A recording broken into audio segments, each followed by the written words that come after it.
नमस्कार विद्यार्थियों, आज हम आपके पाठ्यक्रम में पाठ नंबर 13 पढ़ेंगे, जो विशेष अध्ययन हेतु लिया गया है और पाठ का नाम है नुक्कड़ नाटक। तो सबसे पहले हम पढ़ेंगे विधा परिचय। एक विशिष्ट नाट्य शैली विशिष्ट होता है खास। नाट्य शैली होता है नाटक का तरीका के रूप में नुक्कड़ नाटक आज अपनी पहचान बना रहा है। यह एक ऐसी धारदार विधा है, धारदार होता है तेज, जो राजनीति, समाज और साहित्य में संतुलन बनाए रखती है। वास्तव में यह एक सांस्कृतिक हथियार है जो जड़ मानसिकता को तोड़कर लोक शक्तियों की पहचान कराता है। सामान्य व्यक्ति की समस्याओं को जनसाधारण की भाषा में सहजता और सरलता के साथ लोगों तक पहुंचाना इसका मुख्य उद्देश्य है। नुक्कड़ से तात्पर्य मतलब नुक्कड़ का क्या अर्थ है। नुक्कड़ कहा जाता है चौक या चौराहा। चौराहा होता है जहां चार रास्ते एक जगह मिलते हैं। नुक्कड़ नाटक का प्रस्तुतिकरण सड़क के किनारे, किसी चौक, किसी मैदान, बस्ती, हाउसिंग सोसाइटी के आंगन में कहीं भी हो सकता है। तो यहाँ पर लेखक ने यह स्पष्ट किया है कि नुक्कड़ नाटक जो है वो किस तरह से प्रस्तुत किया जाता है। सड़क के किनारे या किसी चौक पर, किसी मैदान, हाउसिंग सोसाइटी के आंगन में, कहीं पर भी नुक्कड़ नाटक प्रस्तुत किया जाता है। नुक्कड़ नाटक हमारे सामने एक आंदोलन के रूप में उभर कर आया है। यह नाटक सामाजिक विसंगतियों, विडंबनाओं, रूढ़ी होता है पुराने रीति रिवाज, शोषण, सत्ता के स्वरूप और आम जनता के संघर्ष को सहजता के साथ सीधा जनता तक पहुंचाते हैं। इस प्रकार यह नाट्य रूप हमारे सामने जन संघर्षों का तथा आंदोलनों का एक सबल हथियार बनकर आया है। आज के जीवन की त्रासदी को झेलते हुए और संघर्ष के बीच से गुजरते हुए तथा वहीं से विषय चुनकर नुक्कड़ नाटक और उसका स्वरूप तथा कथ्य जन्म लेते हैं। नुक्कड़ नाटक मूलतः 8वें दशक से लोकप्रिय हुआ है। नुक्कड़ नाटक को अंग्रेजी में स्ट्रीट प्ले के नाम से जाना जाता है। आमतौर पर इसको उसी रूप में प्रस्तुत किया जाता है जैसे सड़क पर मदारी तथा खेल दिखाने के लिए भीड़ जुटाते हैं। नाट्य प्रस्तुति का यह रूप जनता से सीधे संवाद होता है बातचीत स्थापित करने में मदद करता है। नुक्कड़ नाटक आमतौर पर बेहद सटीक और संक्षिप्त होते हैं क्योंकि सड़क के किनारे स्वयं रुककर नाटक देखने और दर्शकों को अधिक समय तक रोके रखना संभव नहीं होता। विख्यात रंगकर्मी स्वर्गीय सफदर हाशिम ने नुक्कड़ नाटकों को देशव्यापी पहचान दिलाने में सबसे महत्वपूर्ण भूमिका निभाई। उनका जन्म 12 अप्रैल को नुक्कड़ नाटक दिवस के रूप में मनाया जाता है। नुक्कड़ नाटक में ना तो अंक परिवर्तन होता है और ना ही दृश्य। वेशभूषा भी बार बार नहीं बदली जा सकती और ना ही नाटक को इतना लंबा किया जा सकता है सड़क या चौराहे पर खड़े दर्शकों के लिए घंटों रुकना मुश्किल हो जाए। तो नुक्कड़ नाटक की सबसे बड़ी विशेषता यही मानी जाती है कि इसमें अंक को परिवर्तित ना किया जाता और ना ही कोई दृश्य जो है वो बदला जाता है। ना ही वेशभूषा को, पहनावे को बदला जा सकता है क्योंकि सड़कों पर घंटों रुकना जो है वो मुश्किल का काम है। इसलिए नुक्कड़ नाटक लंबे एवं दीर्घ नहीं होते। दीर्घ मतलब लंबे समय तक। मूल्यता मंचीय नाटक के लिए पर्दा, मंची होता है स्टेज, साज सज्जा, नेपथ्य ध्वनि संयोजन, महंगा मंच स्टेज आदि के साथ इमारत के अंदर सभागार आवश्यक होता है, परंतु नुक्कड़ नाटक खुली जगह में बिना किसी सज्जा के ही खेले जाते हैं। नुक्कड़ नाटक में नाट्य मंडली और दर्शकों में कोई दूरी नहीं होती। लोग खड़े हो जाते हैं और ग्रुप में ही वहीं पर लोग क्या करते हैं, नुक्कड़ नाटक जो है वो प्रदर्शित करते हैं, बल्कि सारे अभिनेता दर्शक समुदाय के बीच गोलाकार रंगस्थल बनाकर अपना नुक्कड़ खेलते हैं। हिंदी साहित्य में नुक्कड़ नाटक प्रमुख रूप से लिखने वाले नाटककार और उनके नाटक इस प्रकार हैं। सफदर हाशमी, जिनका पहले भी नाम लिया गया था, जिन्होंने नुक्कड़ नाटक में अपनी विशेष भूमिका निभाई है।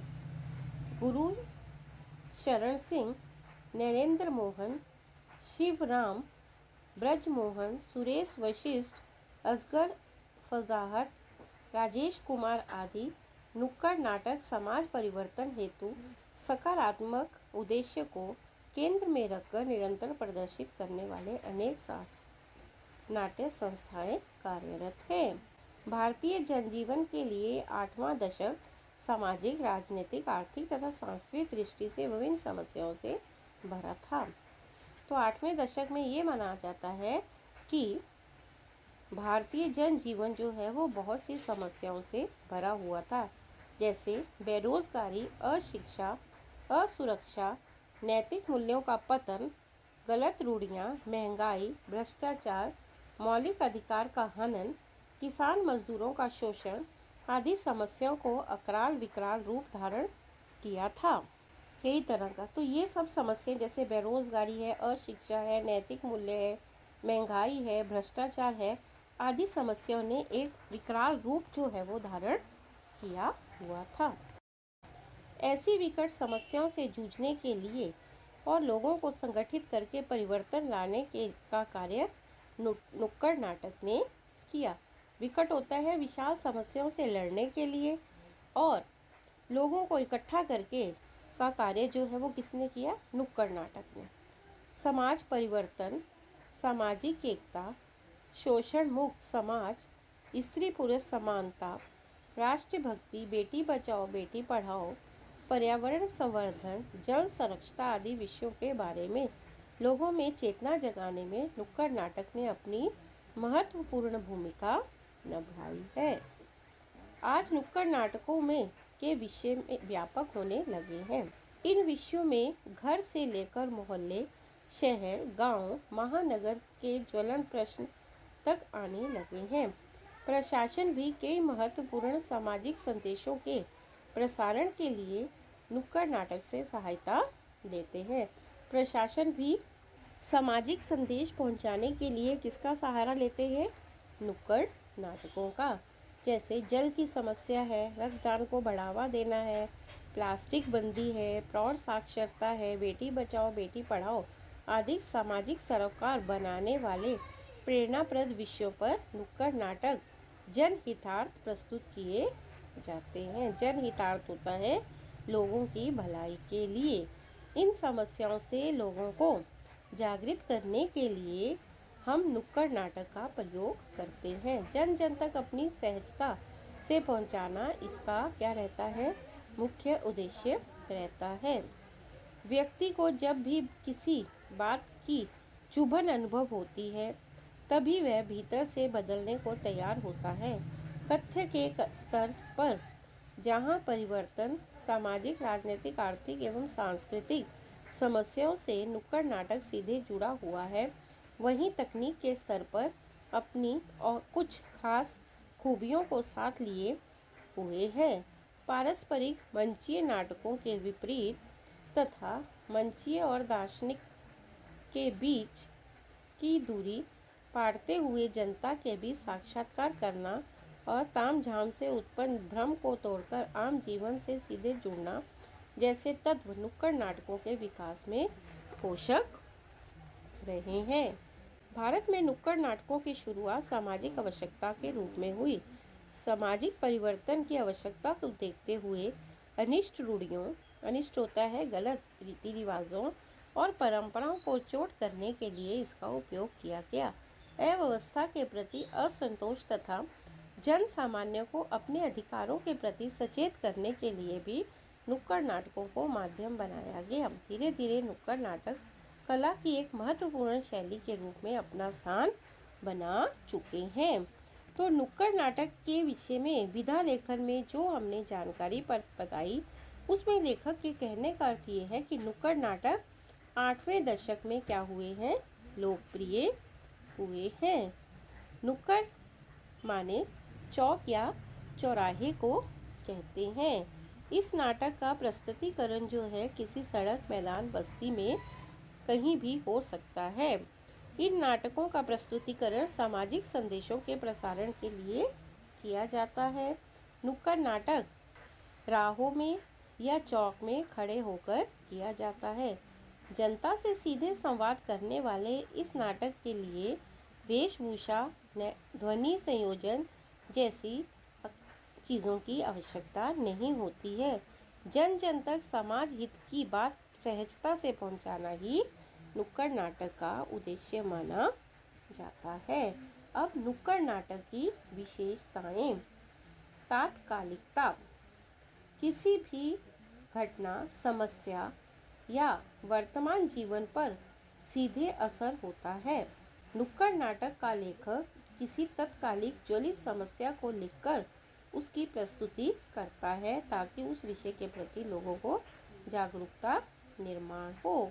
तो तत्कालिक होता है फौरन जो घटनाएं रहती हैं उनको लोगों तक पहुंचाना जो है वो नुक्कड़ नाटक की भूमिका मानी जाती है। गतिशीलता, नुक्कड़ नाटक के विषय का चयन करते हुए इस बात का ध्यान रखा जाता है कि इसकी प्रवाहमयी धारा में विषय, पात्र तथा दर्शक तेजी से गंतव्य की ओर बढ़ें। नाटक के अंत तक किसी को कुछ सोचने का अवकाश नहीं मिलता। इसमें कथ्य और शिल्प का फैलाव भी नहीं होता। संक्षिप्त में ही जो भी दर्शकों तक बात पहुंचानी रहती है उसे नुक्कड़ नाटक के माध्यम से पहुंचाया जाता है। अचूक लक्ष्य, नुक्कड़ नाटक हथियार की तरह जड़ पारंपरिक रूढ़ियों द्वारा किए जा रहे शोषण, अनाचार को खत्म कर वर्गहीन समाज की स्थापना के लिए काम करता है। संक्षिप्तता, अगली विशेषता है संक्षिप्तता। नुक्कड़ नाटक में संक्षिप्तता का तत्व अनिवार्य है।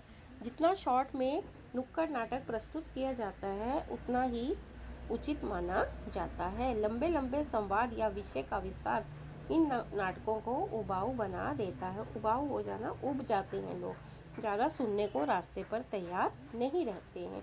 नुक्कड़ नाटक जितना संक्षिप्त होगा उसका प्रभाव भी उतना ही अधिक माना जाता है। सहज भाषा और व्यंग्य शैली, नाटककार नुक्कड़ को प्रायः सहज भाषा और व्यंग्य शैली में प्रस्तुत करता है। 20-25 मिनट में किसी गंभीर समस्या का जन भाषा में प्रस्तुतिकरण नुक्कड़ नाटक की स्वाभाविकता और रोचकता को बढ़ाता है। तो ये थी नुक्कड़ नाटक की विशेषताएं। अब हम पढ़ेंगे पहला नुक्कड़ नाटक अ भाग, जिसका विषय है मौसम और इसके लेखक हैं अरविंद गोड़। तो हमने जो पीछे पढ़ा वो हमने पढ़ा था कि नुक्कड़ नाटक वास्तव में है क्या और इसका समाज पर या समाज के लोगों पर क्या प्रभाव पड़ता है, और उसके उपरांत हमने पढ़ा नुक्कड़ नाटक की विशेषताएं। अब हम मौसम इस नुक्कड़ नाटक को पढ़ेंगे जिसके लेखक हैं अरविंद गोड़।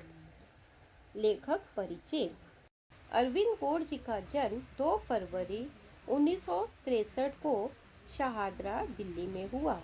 दिल्ली के सरकारी स्कूल से शिक्षा पूर्ण करके आपने इलेक्ट्रॉनिक और कम्युनिकेशन इंजीनियरिंग में दाखिला लिया। वहां से आपका थिएटर और पत्रकारिता की ओर रुझान हो गया। थिएटर से पहले इलेक्ट्रॉनिक मीडिया में कार्य करने के बाद आप दिल्ली विश्वविद्यालय में कुछ समय के लिए कार्यरत रहे। मजदूरों, किसानों, आदिवासियों के साथ विविध आंदोलनों में बुनियादी भूमिका अदा करने वाले नुक्कड़ नाटककार के रूप में आप जाने जाते हैं। आपके नुक्कड़ नाटक देश विदेश में भी संचित हुए हैं।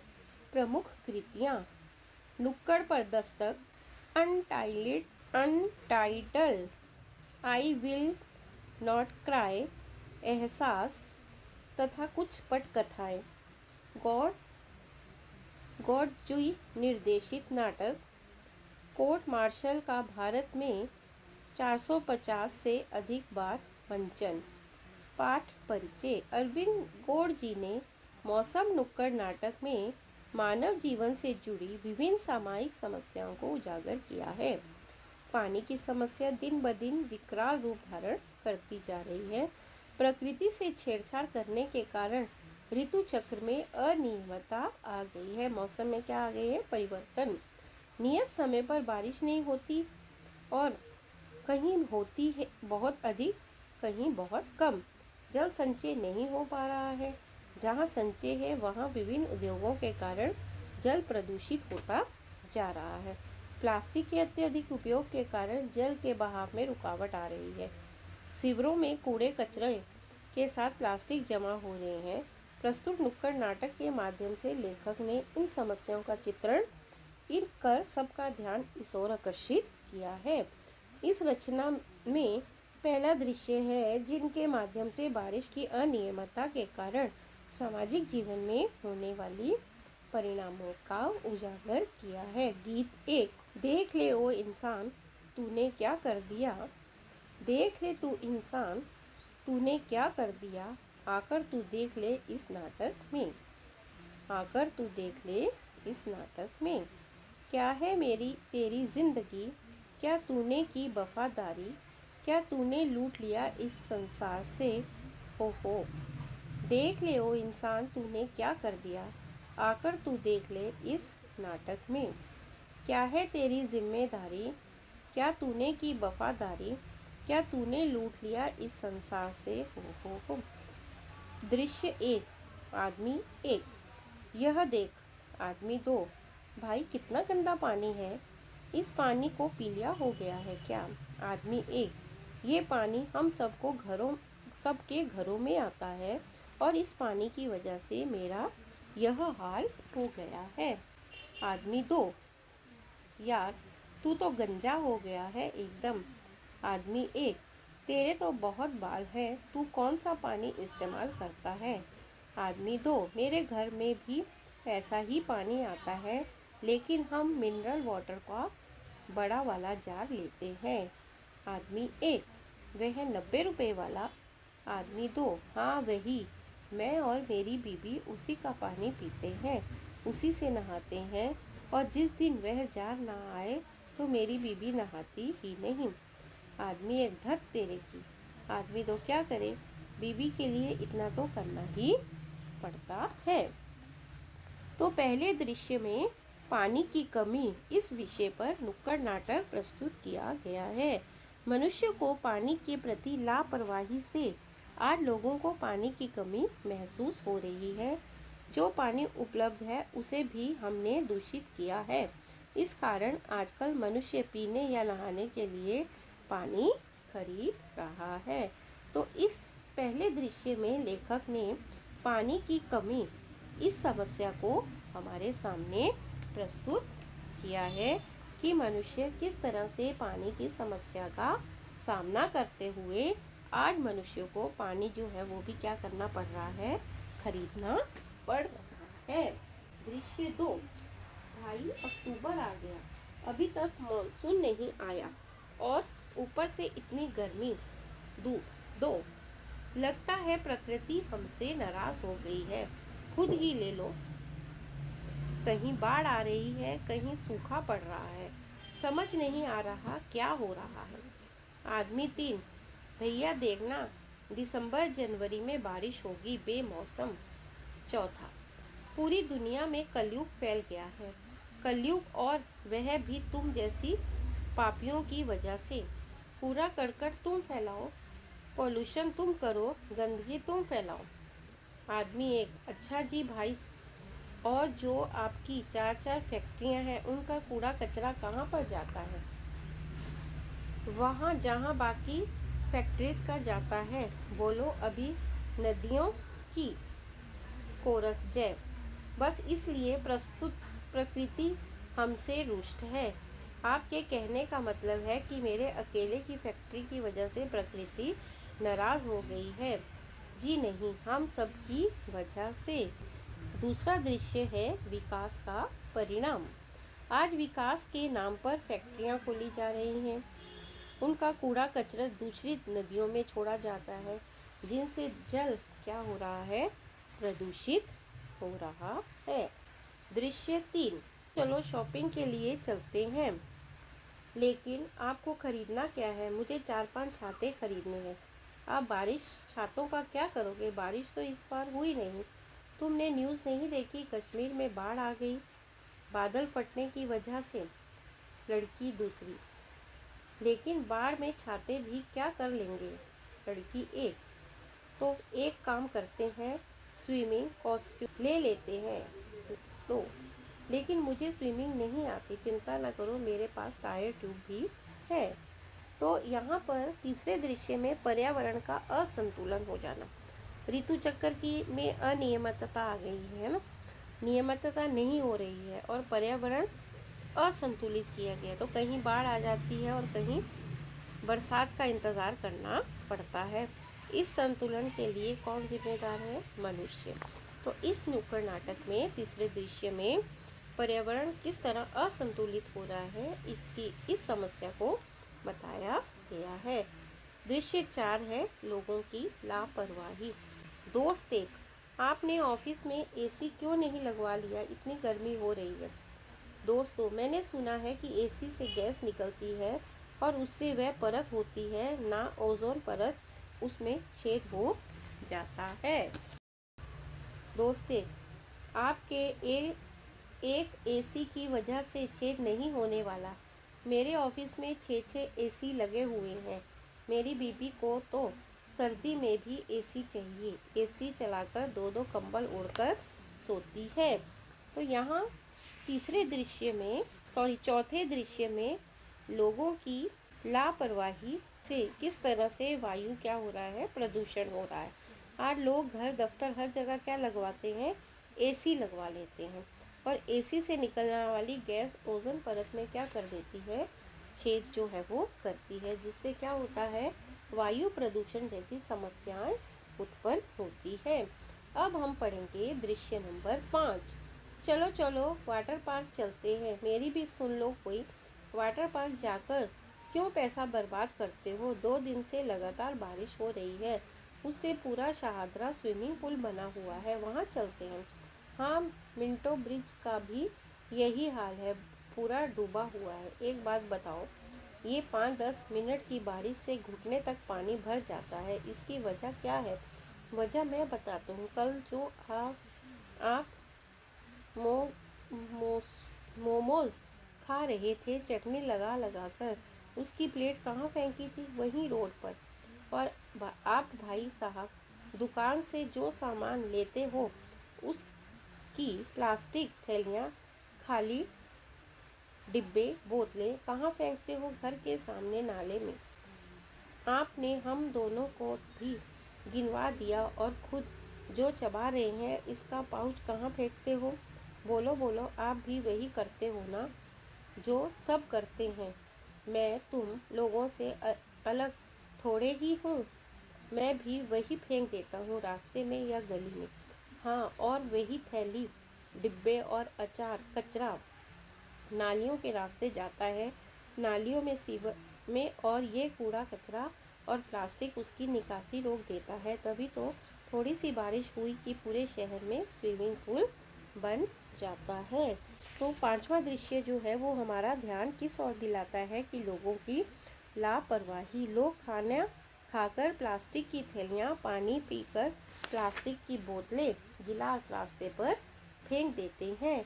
ऐसी विविध प्रकार का सामना कूड़ा करकट बनकर नालों में अटक जाता है। बारिश होने पर नाले से पानी का निकास नहीं होने से पानी रास्ते पर आ जाता है और थोड़ी सी भी बारिश होने पर रास्ता स्विमिंग पूल बन जाता है। तो पहला जो हमारा गीत था, उस गीत में लेखक ने हमारे समाज की में फैली कुछ समस्याओं की ओर हमारा ध्यान दिलाया है, जिसका स्वयं जिम्मेदार कौन है? हमारा समाज और समाज में रहने वाले सभी लोग। तो आज हमने मौसम का गीत 1 पढ़ा और इसमें हमने 5 दृश्य पढ़ते हुए सभी में हमारे समाज में फैली जो बुराई है उन्हें नुक्कड़ नाटक के माध्यम से पढ़ने की कोशिश की। पानी की कमी, हवा या जमीन का प्रदूषण, लोगों की लापरवाही, इन अनेक समस्याओं के प्रति मनुष्य को सचेत बनाने की कोशिश इस नाटक द्वारा हुई है। तो सूत्रधार, मौसम बदल रहा है, कभी बारिश होती है, कभी नहीं होती। प्रकृति से छेड़छाड़ करके हमने पूरे ऋतु चक्र को उलट दिया है। बचपन में हम स्कूल में पढ़ते थे कि सर्दी के बाद गर्मी आती है, गर्मी के बाद बरसात आती है, लेकिन अब सब कुछ बदल गया है। बसंत में बारिश हो जाती है, गर्मी में ओले पड़ जाते हैं और सब कुछ इसलिए हो रहा है क्योंकि हमने प्रकृति का दोहन किया है। दोहन मतलब नष्ट किया है, उसे लूट लिया है अपने स्वार्थ के लिए, पैसे के लिए, विकास के लिए। विकास से हमारी अवधारणा क्या है? इसी अवधारणा का चलते हम ऐसी चीज़ें करते हैं जिसका असर पड़ता है हाशिए पर खड़े आदमी पर। गीत नंबर 2 हम पढ़ेंगे अगले वीडियो में। धन्यवाद।